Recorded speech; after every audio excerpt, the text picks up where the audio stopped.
Hello students, welcome back to my YouTube channel Indian judiciary. आज इस video में हम मध्य प्रदेश विशेष न्यायालय अधिनियम 2011 स्टार्ट करेंगे। टोटल चैप्टर है यहाँ पे 5, सेक्शन है 26। ये एमपी एक्ट नंबर 8 है 2012 का। इनेक्टमेंट डेट है 7 Feb 2012 और इन्फोर्स हुआ था 10 Feb। ये दोनों ही इंपॉर्टेंट डेट्स हैं जो आपको याद रखनी है। 7 फरवरी 2012 को प्रेसिडेंशियल एसेंट मिली थी इस एक्ट को और 10 फेब को ये मध्य प्रदेश गैजेट में पब्लिश किया गया था। अब इसका ऑब्जेक्टिव देखिए, इस एक्ट को बनाने का क्या ऑब्जेक्ट था, क्या उद्देश्य था। An act to provide for the constitution of a special court for the speedy trial of certain class of offences and for confiscation of the properties involved and for the matters connected therewith and incidental thereto। कुछ निश्चित प्रकार के offences के speedy trial के लिए special court के गठन के लिए ये एक्ट बनाया गया और ऐसे अपराधों से इन्वॉल्व प्रॉपर्टीज के कॉन्फिस्केशन यानी कि कुर्की के लिए और इनसे रिलेटेड मैटर्स को डील करने के लिए ये एक्ट बनाया गया। Be it enacted by the Madhya Pradesh legislature in the 62nd year of the republic of India as follows. Chapter 1 पे आ जाइए, जो कि डील करता है प्रिलिमिनरी से। 2 सेक्शन है, सेक्शन 1 और सेक्शन 2। सेक्शन 1 डील करता है short title, extent and commencement से। सब सेक्शन 1 ये है कि इस एक्ट को मध्य प्रदेश विशेष न्यायालय अधिनियम 2011 कहा जाएगा। सब सेक्शन 2 ये बोलता है कि ये संपूर्ण मध्य प्रदेश राज्य पे लागू होता है। तीसरा ये बोलता है कि इसकी इन्फोर्समेंट डेट है 10 Feb 2012। सेक्शन 2 डील करता है डेफिनेशन से। 2A से लेकर 2F तक इसमें डेफिनेशंस दी गई हैं। Section 2A act means the prevention of corruption act 1988। Act का मतलब यहाँ पे अधिनियम से अभिप्रेत है प्रिवेंशन ऑफ करप्शन एक्ट यानी कि भ्रष्टाचार निवारण अधिनियम 1988। 2B authorised officer means any serving officer belonging to the higher judicial service and who is or has been session judge, additional session judge for the purpose of section 14। Authorised officer का मतलब है यहाँ पे कि कोई ऐसा serving officer जो कि हायर जुडिशियल सर्विस से बिलोंग करता हो या सेक्शन 14 के पर्पस के लिए सेशन जज या एडिशनल सेशन जज रह चुका हो। 2C डील करता है कोर्ट से और यहाँ पे कोर्ट का मतलब है CRPC 1973। 2D डील करता है डिक्लेरेशन से। डिक्लेरेशन मीन्स घोषणा। In relation to an offence means a declaration made under section 5 in the respect of such offence. किसी अपराध के संबंध में घोषणा से, डिक्लेरेशन से मतलब है कि ऐसे अपराध के संबंध में सेक्शन 5 के अधीन की गई घोषणा या डिक्लेरेशन। 2E डील करता है ऑफेंस से। ऑफेंस मीन्स अपराध, means an offence of criminal misconduct which attracts application of section 13 subsection 1 clause E of the act either independently or in combination with any other provision of the act or any other provision of IPC 1860। अपराध से मतलब है कि criminal misconduct का ऐसा अपराध जो act की धारा सेक्शन 13 सबसेक्शन 1 क्लॉज E को या तो इंडिपेंडेंटली यानी स्वतंत्र रूप से या एक्ट के किसी अदर प्रोविजन या आईपीसी के किसी प्रोविजन के साथ कंबाइंडली लागू करने के लिए प्रेरित करता हो। 2F डील करता है स्पेशल कोर्ट से यानी विशेष न्यायालय मीन्स अ special court established under section 3। Section 3 के अंतर्गत स्थापित की गई स्पेशल कोर्ट या विशेष न्यायालय। सब सेक्शन 2 देखो इसका। The words and expressions used herein and not defined but defined in the code or the act shall have the meanings respectively assigned to them in the code or the act। यहाँ पे जो word और expressions use किए गए हैं लेकिन define नहीं किए गए हैं इस एक्ट के अंतर्गत, तो उनका वही मतलब होगा जो CRPC या करप्शन एक्ट में दिया हुआ होगा। तो यहाँ पे हमारा डेफिनेशन क्लॉज कंप्लीट हो गया है। अब चैप्टर 2 पे आ जाइए, जो कि डील करता है इस्टेब्लिशमेंट ऑफ स्पेशल कोर्ट। इस चैप्टर में सेक्शन 3 से सेक्शन 12 तक हमको पढ़ना है। सेक्शन 3 डील करता है एस्टेब्लिशमेंट ऑफ स्पेशल कोर्ट, विशेष न्यायालय की स्थापना। ये इंपॉर्टेंट सेक्शन है, ध्यान से पढ़िएगा। सब सेक्शन 1 है इसका। The state government shall for the purpose of speedy trial of offence by notification establish as many courts as consider adequate to be called special courts. State government यानी कि राज्य सरकार ऑफेंसेस के, अपराधों के speedy trial के purpose के लिए नोटिफिकेशन के द्वारा पर्याप्त संख्या में कोर्ट्स को, न्यायालयों को स्थापित कर सकेगी जिन्हें स्पेशल कोर्ट कहा जाएगा। Subsection 2 A special court shall be presided over by a judge to be nominated by the state government with the concurrence of the high court। ऐसे विशेष न्यायालय की अध्यक्षता किसी ऐसे जज के द्वारा की जाएगी जो स्टेट गवर्नमेंट के द्वारा नॉमिनेट किया गया हो हाई कोर्ट की कंसेंट से।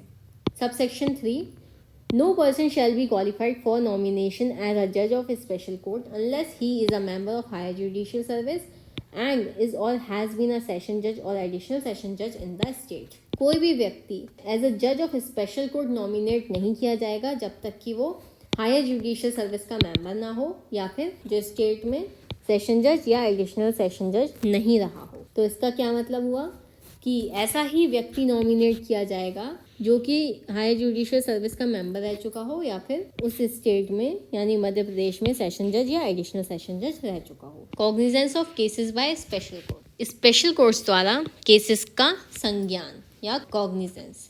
अ special court shall take cognizance of and try such cases as are instituted before it or transferred to it under section 10। Special court ऐसे केसेस का ट्रायल कर सकेगी और उनको संज्ञान में ले सकेगी जो उसके समक्ष इंस्टीट्यूट किए गए हों या फिर सेक्शन 10 के अंतर्गत उसे ट्रांसफर किए गए हों। सेक्शन 5 देखो, declaration of cases to be dealt with under this act. Section 5 बोलता है कि इस एक्ट के अधीन विचार किए जाने वाले मामलों की घोषणा या declaration.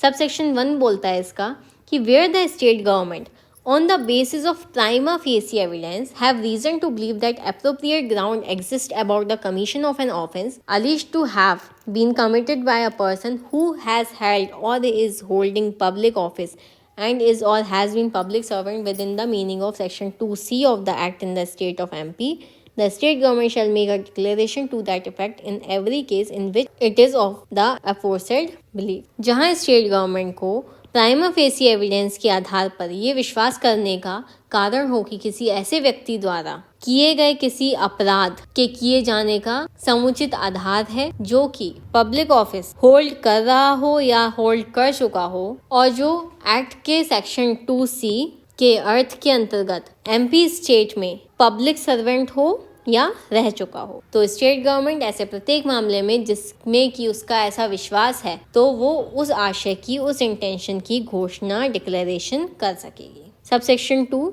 Such declaration shall not be called in question in any court. State government द्वारा की गई ऐसी डिक्लेरेशन किसी भी कोर्ट में क्वेश्चनेबल नहीं होगी, प्रश्नगत नहीं होगी। सेक्शन 6 देखो, इफेक्ट ऑफ डिक्लेरेशन, घोषणा का प्रभाव। Subsection 1, on such declaration being made, notwithstanding anything in the code or any other law for the time being in force, any prosecution in respect of the offence shall be instituted only in a special court। ऐसे declaration कर दिए जाने पर code या किसी other law में किसी बात के होते हुए भी उस ऑफेंस के संबंध में कोई भी अभियोजन, कोई भी प्रोसिक्यूशन किसी स्पेशल कोर्ट में ही इंस्टीट्यूट किया जाएगा। सबसेक्शन 2 देखो, where any declaration made under section 5 relates to an offence in respect of which a prosecution has already been instituted and the proceeding in relation thereto are pending in a court other than a special court under this act, such proceeding shall not, withstanding anything contained in any other law for the time being in force, stand transferred to special court for trial of the offence in accordance with this act। जहाँ section 5 के अधीन कोई declaration किसी ऐसे offence से संबंधित है जिसके संबंध में ऑलरेडी प्रोसिक्यूशन इंस्टीट्यूट किया जा चुका है और उससे संबंधित प्रोसीडिंग्स इस एक्ट के अधीन स्पेशल कोर्ट के अलावा किसी और कोर्ट में पेंडिंग है,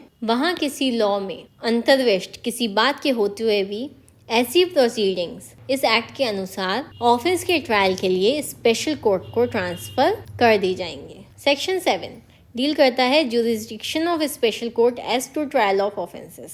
अपराधों के विचारण के बारे में स्पेशल कोर्ट की आधिकारिकता, jurisdiction. A special court shall have jurisdiction to try any person alleged to have committed the offence in respect of which a declaration has been made under section 5 either as principal, conspirator or abettor, and all of them can be jointly tried therewith at one trial in accordance with the code। Special court को किसी ऐसे व्यक्ति को जो कि principal यानी मुख्य आरोपी, कॉन्स्पिरेटर यानी षड्यंत्रकर्ता या अबेटर यानी दुष्प्रेरक के रूप में ट्रायल करने का ज्यूरिसडिक्शन होगा जिसने कथित रूप से ऐसा ऑफेंस कमिट किया है जिसके रिलेशन में सेक्शन 5 के अधीन की गई डिक्लेरेशन हो और उन समस्त व्यक्तियों का, यानी कि प्रिंसिपल, कॉन्स्पिरेटर या अबेटर, सीआरपीसी के अकॉर्डिंग एक ही ट्रायल में उनके साथ ज्वाइंटली ट्रायल किया जा सकेगा।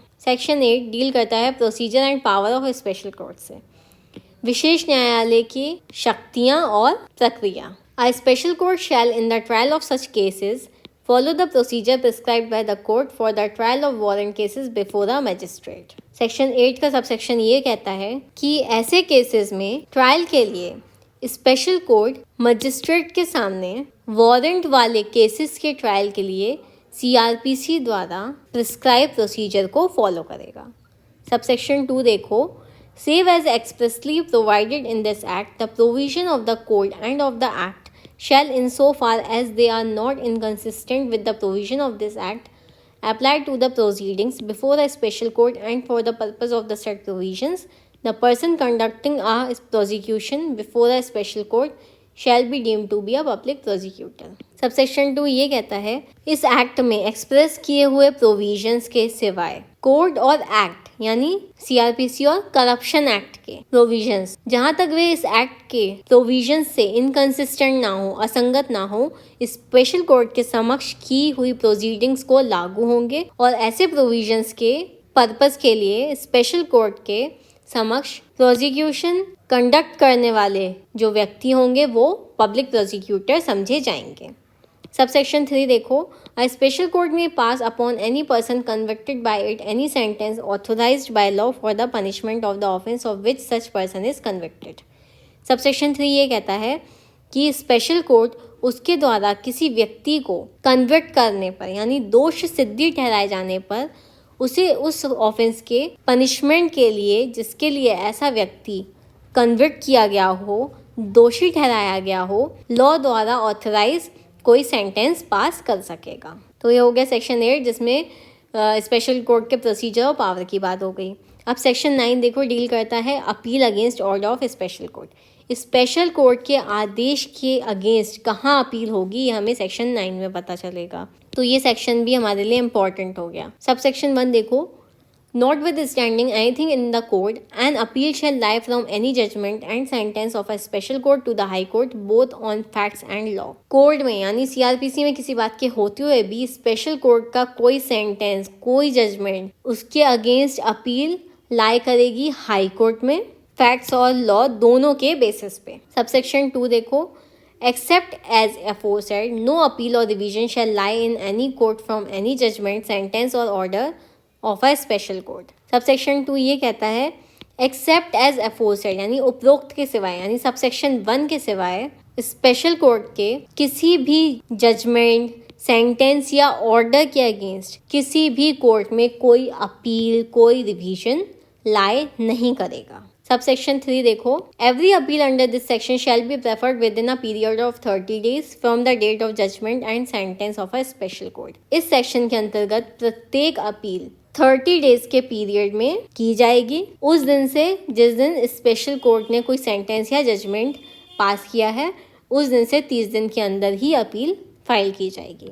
प्रोविजो देखो, provided that the high court may entertain an appeal after the expiry of the said period of 30 days if it is satisfied for reason to be recorded in writing that the appellant had sufficient cause for not preferring the appeal within the period. इसका proviso ये कहता है कि high court जो 30 दिन का time period है उसके एक्सपायर हो जाने के बाद भी, उसके ओवर हो जाने के बाद अगर सेटिस्फाइड होता है कि अपीलेंट के पास सफिशिएंट रीज़न है कि वो क्यों वो टाइम लिमिट में नहीं अपील फाइल कर पाया, तो ऐसे रीजंस को रिकॉर्ड करके उसकी अपील को वो एंटरटेन कर सकता है। सेक्शन 10 देखो, ट्रांसफर ऑफ केसेस का ट्रांसफर होना यानी कि मामलों का अंतरण। Notwithstanding the order provisions of this act, it would be open to the High Court to transfer cases from one special court to another.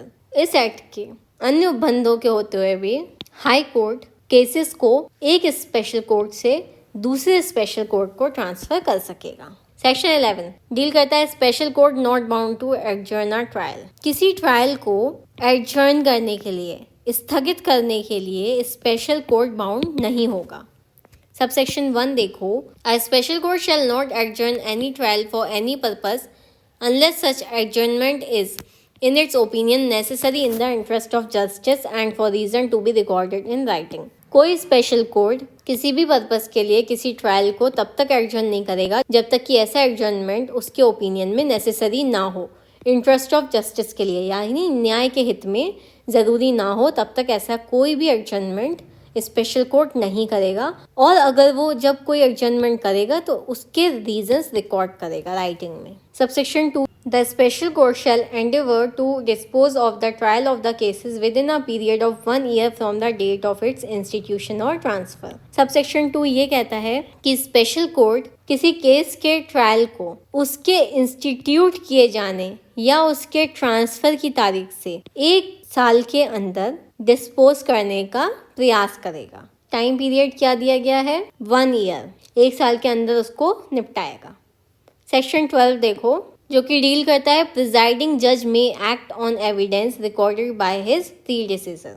Predecessor का मतलब क्या है यहाँ पे? कि जो किसी जज के पहले कोई जज रह चुका हो तो उसके द्वारा रिकॉर्ड किए गए एविडेंस पर प्रिजाइडिंग जज द्वारा प्रोसीडिंग का किया जाना या एक्ट का किया जाना। अ जज ऑफ अ स्पेशल कोर्ट में act on the evidence recorded by his predecessor और प्रीडिसेसर्स और partly recorded by his predecessor or predecessors and partly recorded by himself.